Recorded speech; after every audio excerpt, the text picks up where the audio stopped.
네, 시사포커스 특집 인터뷰 제12대 전남도의회 김태균 도의장 첫 순서로 모셨습니다. 스튜디오에 나와 계십니다. 안녕하세요.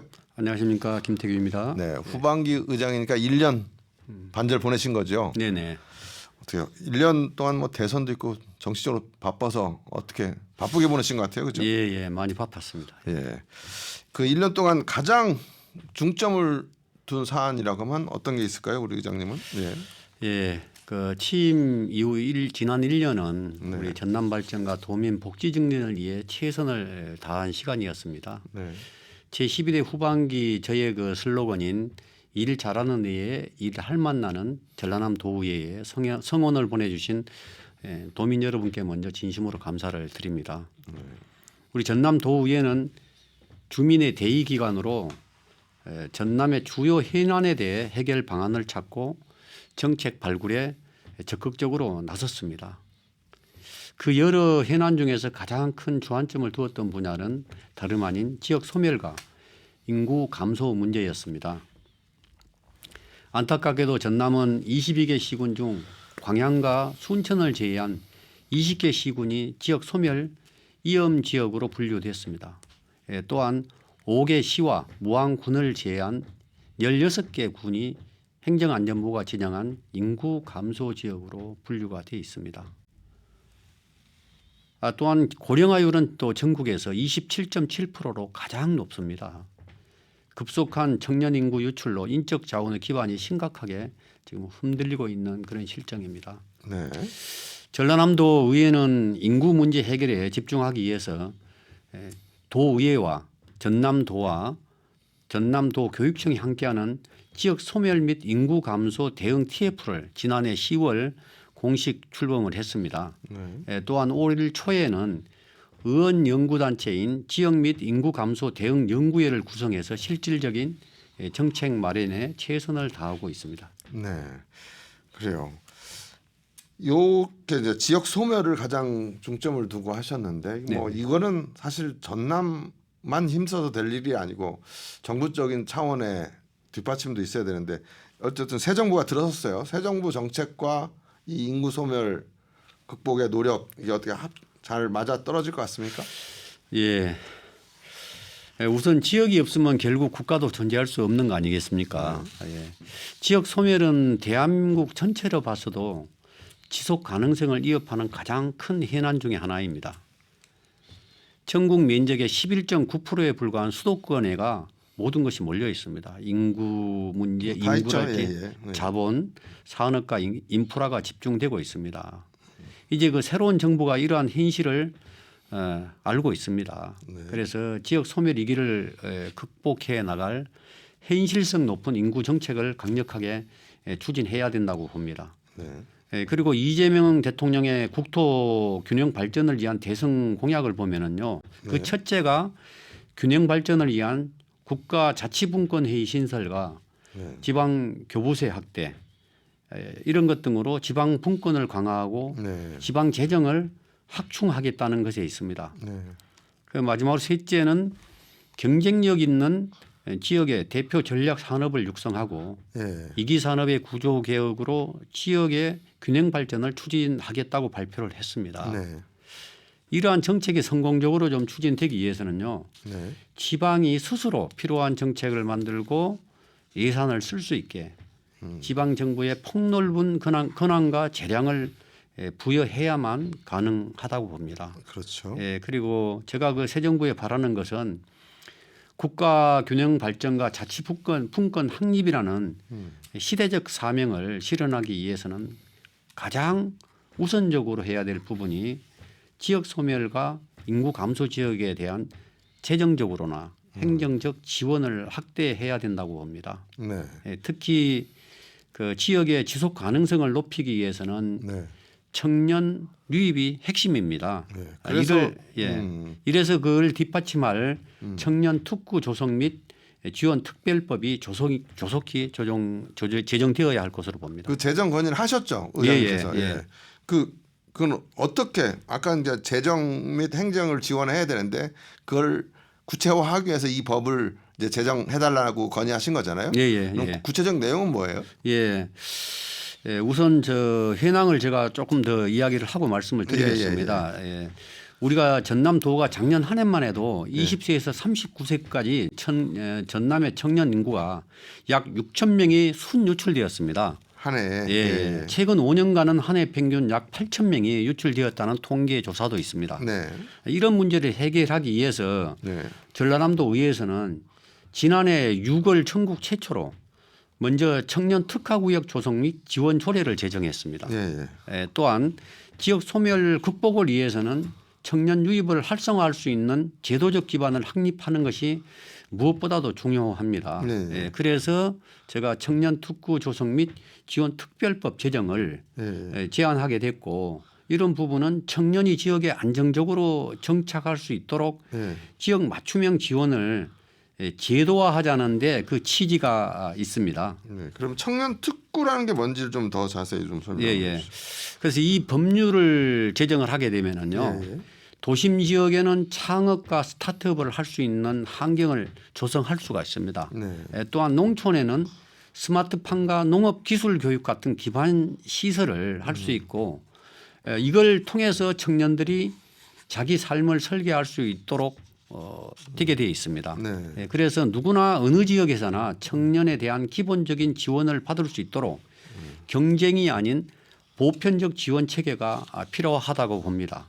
그리고 이 특별법이 제정되면 청년들의 창업과 일자리, 뭐 주거, 교육 등 종합적인 청년 정책을 꾸준히 펼칠 수 있는 법적 토대가 마련된다고 봅니다. 예, 그리고 단기 성과보다는 또 지역의 청년이 정착하고 지역은 활력을 되찾는 선순환 구조를 만드는 게 궁극적인 목표라고 할 수 있겠습니다. 그래요. 아무튼 이거는 이제 국회에서 통과가 돼야 되는 거죠. 그렇죠. 예, 아니면 이게 국회에서 통과가 됩니까? 아니면 국회에서 통과가 돼야죠. 그래 됩니까? 예, 알겠습니다. 그래서 제가 전국 의장협의회에서 이 부분을 촉구를 했습니다. 뭐 민주당이시니까 민주당 의원들한테 많이 말씀하셔야죠. 네, 뭐 우리가 여러 가지 질문들이 있는데 시간이 없으니까 하나 건너뛰고 전남의 최대 현안, 전남 통합 국립의대 설립 이거는 올해 돼야 될 텐데 어떻게 도에서 어떻게 준비하고 계십니까? 그렇죠. 돼야 됩니다. 우리 전남은 국립 순천대 목포대 통합을 기반으로 지역 공공 의료 인력을 양성하는 국립의과대학 설립을 지금 현재 추진 중에 있습니다. 정부 요청에 따라서 도민 의견 수렴과 양 대학의 협의를 거쳐서 지난해 11월 통합대학교 국립의과대학을 정부에 추천했습니다. 그러나 갑작스런 그 12.3 계엄 이후 그렇죠. 모든 게 스톱됐어요. 대통령 탄핵과 파면 또한 그 의정 갈등 장기화로 전남 국립의대 설립 추진에 문제가 발생했습니다. 특히 또 정부가 의대 교육 정상화를 이유로 의대 정원을 동결했죠. 다시. 내년 또 의대 모집 동결했습니다. 그래서 당초 목표였던 내년 개교가 현실적으로 어려워졌습니다. 다만 새로운 정부 진짜 우리 대한민국 정부 출범을 계기로 전남의 통합대학교 국립의과대학은 다시 동력을 얻게 되었습니다. 그리고 지난 5월 26일 통합의대 설립 공동준비위원회가 출범했습니다. 여기에는 도의회도 관여를 하고 있나요? 도의회는 관여는 안 합니다. 안 했고요. 그래서 이거의 출범함으로써 새 정부 정책 결정 과정에 지역의 목소리가 반영되도록 가교 역할을 저는 충분히 할 수 있을 것이라고 기대가 되고요. 아울러 우리 전남도의회에서는 전남 국립의대 설치 지원 특위 구성을 현재 지금 검토하고 있습니다. 아 그래요? 그래서 이 의대 설립이 좀 차질 없이 추진될 수 있도록 전남도와 긴밀히 협력해서 전폭적으로 저희들도 지원할 그럴 각오입니다. 도의회 차원에서 특위를 해서 계속적으로 지원할 수 있는 조례나 뭐 의견을 계속 내주는 것도 뭐 힘이 되는 거니까요. 그렇게 하겠습니다. 그리고 또 우리 전남에 아까 이제 지역 소멸을 얘기하시면서 여러 가지 청년들 얘기하셨는데 이제 새 정부 들어서면서 에너지 정책도 제가 볼 때는 좀 바뀔 것 같거든요. 신재생 윤석열 정부 때는 다시 신재생에서 원자력 쪽으로 갔다가 다시 이쪽으로 올 것 같은데 사실 신재생 에너지 쪽은 우리 전남이 가장 그래도 주력으로 하는 거 아닙니까? 그렇죠. 요거 관련해서는 도나 또 의회 차원에서는 어떤 생각들을 갖고 계십니까? 예. 실은 앞으로 우리 또 이재명 정부에서는 또 기후 에너지 부도 좀 새롭게 또 만든다고 그렇게 되어 있습니다. 네. 그래서 이렇게 만들어지면은 친환경 재생 에너지 대전환과 특히 우리 전남도가 지금 공격적으로 좀 하고 있는 R200, 예. R200 정책에 대해 더욱더 가속도가 아마 붙게 될 것입니다. 예. 전남은 이미 방금 말씀하셨는데 태양광과 해상 풍력 분야에서는 그렇죠. 최고죠. 전국 최고 네. 수준의 네. 설비와 성장세를 지금 보이고 있습니다. 그래서 이를 기반으로 대한민국 에너지 수도로서 더 큰 도약을 아마 이뤄 나갈 수 있을 것으로 네. 생각이 됩니다. 특히 또 우리의 동북권 같은 경우에는 석유화학 중심의 여수 산단을 친환경 에코 산단으로 조성을 하고 네. 광양 제철 산업을 저탄소 수소 환원 제철 공정으로 전환하는 네. 신재생 에너지 기반 사업들이 국정 과제에 포함되어 차질 없이 추진될 것으로 기대를 하고 있습니다. 역시 우리 그 전남 의회에서도 전남이 친환경 에너지 대전환과 R200 실현과 지역 경제 활성화로 국가적 목표 달성에 중추적 역할을 할 수 있도록 지속적으로 관심을 갖고 힘쓰겠습니다. 그래요. 예. 그 얘기 하셨으니까 아까도 지역 소멸을 하는데 광양하고 순천 빼고는 다 지역 소멸 대상 지역이다 얘기하셨고 그다음에 여수도 조금 빠지긴 했지만 그래도 우리 동북권은 여수, 순천, 광양 해서 전남에서 그래도 경쟁력을 갖고 있는 산업들이 있잖아요. 근데 그게 지금 한 10여 년 전, 길게는 10여 년 전부터 조금씩 흔들리고 있단 말이에요. 말씀하신 대로 이 에너지 전환 것도 해야 되지만 기본적으로 지금 국제 경쟁력에서 떨어지고 있단 말이에요. 그렇죠. 지금 또 지역구가 광양이시니까 광양하고 여수 산단 문제 위기 돌파를 위해서 도에서는 어떤 또 준비를 하고 계십니까? 예, 방금 말씀하셨듯이 우리 전남 동북권은 실제로 전남 경제를 견인하는 핵심 지역입니다. 지역 내 총 생산의 62%를 차지하고 있습니다. 그러나 최근에 석유화학과 철강 등 전통 우리 전남의 주력 산업이 중국에서 오는 가인 공급과 또 미국발 간세 폭탄 또 장기화된 불황 등의 이유로 큰 어려움을 겪고 있습니다. 특히 우리 주력 산업인 철강과 석유화학의 이기 극복을 위해서는 노후화된 기반 시설을 좀 정비를 하고 친환경 생산 체제로 전환과 스마트 첨단 기술을 도입을 해야 됩니다. 그래야만 생산성과 경쟁력을 향상시킬 수 있는 산업 구조의 고도화도 역시 필요하다고 봅니다. 아울러서 우리 지금 여기 동북권에는 광양만권 경제 자유구역청이 있습니다. 그렇죠. 그 자유구역청을 중심으로 글로벌 마케팅을 강화해서 투자 유치를 좀 활성화할 필요성이 있다. 저는 그렇게 보고요. 그다음에 우리 전남도는 전라선 고속화 사업과 같은 핵심 인프라 구축에도 좀 박차를 가해야 한다고 봅니다. 또한 부족한 산업단지는 조속히 좀 확충을 해서 기업들이 들어올 수 있는 여건을 서둘러 만들어야 할 것입니다. 특히 우리 지방으로 좀 이전하려는 기업들에게는 각종 세제 감면과 투자 유치 지원금 같은 실질적인 인센티브가 따라야 합니다. 따라서 그리고 또 입지와 비용 면에서 매력 있는 환경이 좀 갖춰져야만 투자가 이루어질 수 있을 것으로 봅니다. 또 이와 함께 우리 남해안 발전 특별법 제정을 통해서 투자 환경을 좀 개선할 수 있고요. 지금 또 더불어서 우리 남해안 종합개발청 설립에도 힘을 모아야 할 때고 생각합니다. 아, 그래요. 사실 남해안 발전은 해야 된다. 이건 이명박 정부 때부터 나온 거예요. 썬벨트 얘기하면서 그렇죠. 그러다가 근데 이만큼 진행되다가 말다가 지금 계속 그런 상태거든요. 그렇죠. 그러면 근데 이거 남해안 종합개발청 설립은 이거는 뭡니까? 이거 최근 나온 거예요? 이제 이 부분이 이제 특별법하고도 관계가 저는 있는 걸로 알고 있습니다. 그래서 이런 부분이 두 개가 같이 돼야만이 동시에 좀 더 우리 특히 동북권 같은 거에 투자 환경을 개선하는 데 도움이 되지 않을까 이렇게 생각합니다. 이 부분은 아마 우리 경상 부산이나 부산권하고 경남권하고도 그렇죠. 같이 부산, 경남, 저 목포까지가 쭉 이게 그렇죠. 남해안 특별법의 대상 지역이거든요. 그래서 그렇게 또 협의가 돼야 될 사항이라고 그렇게 봅니다. 네, 알겠습니다. 그래요.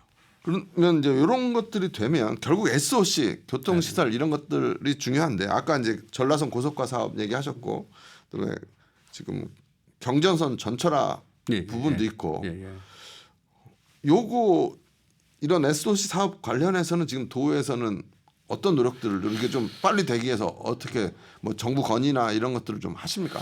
예, 아마 이런 부분들도 지금 우리가 새 정부에 충분히 우리가 건의를 좀 했었고요. 네. 특히 우리 전남의 이 대표적인 철도 인프라 사업이 우리 전라선 고속화 사업입니다. 네. 이 부분은 우리 전라북도 익산에서 전남 여수까지 아마 그렇죠. 구간을 철도 지금 고속화하자는 고속화가 안 것이거든요. 됐죠. 예, 근데 이거 한 약 177km입니다. 네. 예, 그래서 이 부분이 아마 되게 되면 서울에서 용산까지 서울 용산에서 여수까지 이동 시간이 약 3시간 이상 걸렸는데 아마 2시간 반으로 30분 이상 아마 단축됩니다. 이거 역시 대형 엑소시 프로젝트라고 말할 수 있고요. 이게 돼야 서울 사람들이 그렇죠. 여수에 놀러 오는 겁니다. 그러죠. 예, 그다음에 또 우리 경전선 고속화 사업은 광주 송정역에서 그렇죠.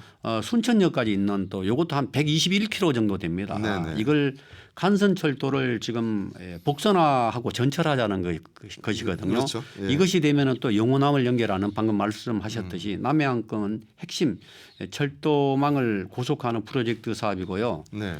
이러한 사업이 이제 안공이 되게 되면은 수도권과 동북권 또 우리 영호남을 더욱 빠르게 또 효율적으로 연결할 수 있어 각종 그 물류와 관광 기업 활동의 경쟁력이 크게 좀 높아질 것으로 봅니다.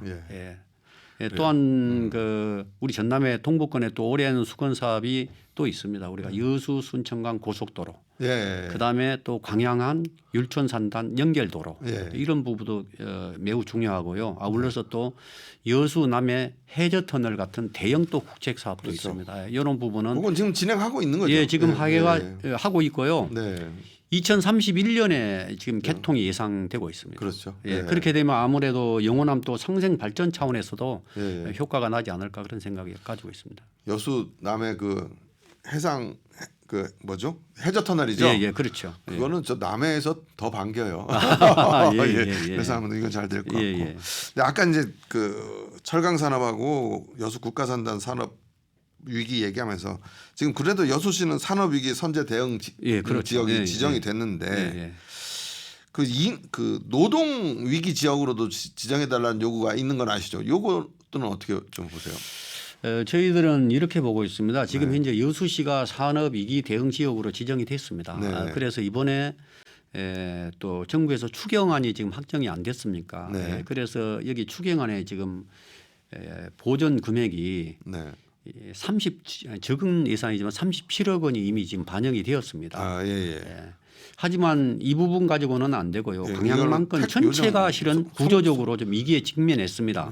광양, 순천 등 인근 지역까지 저희들은 산업위기 선제 지원 대응 지역으로 확대 좀 지정을 해주라 이렇게 저희들이 지금 건의를 계속하고 있습니다. 지역을 좀 확대해 달라. 광양하고 순천까지 해서요. 그렇게 건의를 하고 있습니다. 그래 좀 하세요. 왜냐하면 이재명 정부 출범하는데 전남 도민들이 얼마나 투표를 했는데. 그래서 이런 부분이 있습니다. 그러면 이제 또 광양만권에 또 어떻게 이 길을 좀 돌파할 수 있을까? 이런 해답은 그래서 우리 그 최근에 광양만권 미래첨단 소재 국가 지정이 새로운 또 해답이 될 수 있다고 저는 생각하는 부분이 국토연구원의 용역 결과가 나왔습니다. 이 용역에서 산단을 조성 시에는 약 한 3조 5천억 원의 생산 유발 효과가 나고요.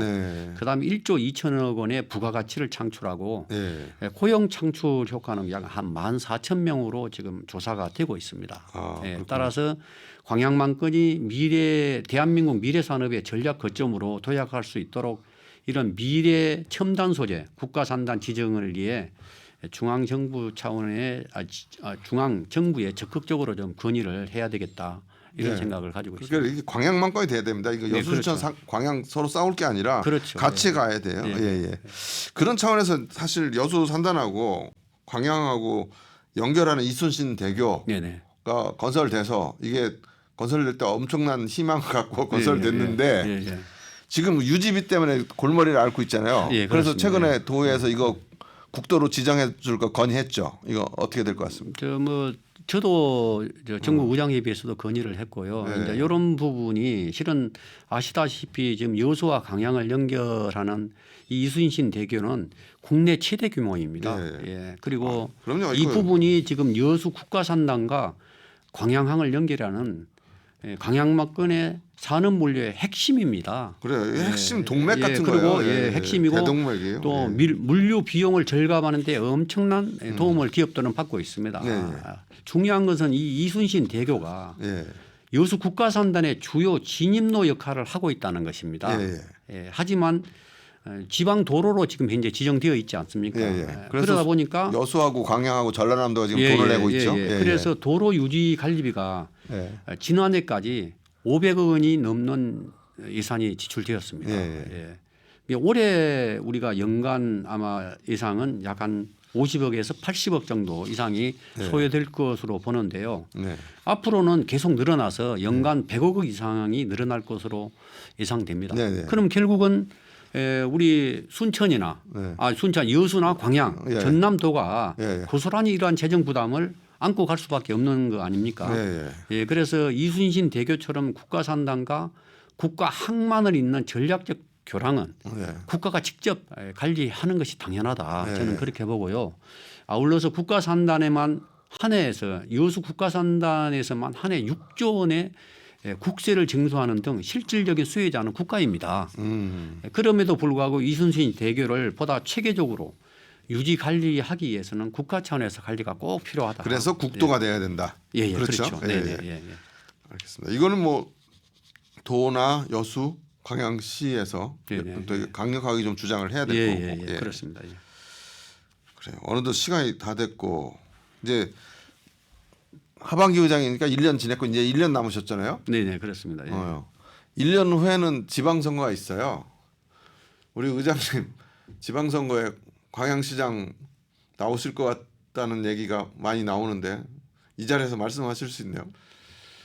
뭐 제가 고심 중에 있습니다. 예. 예, 지금 아직 그 이야기할 단계는 아니고요. 네. 제가 뭐 아직도 의장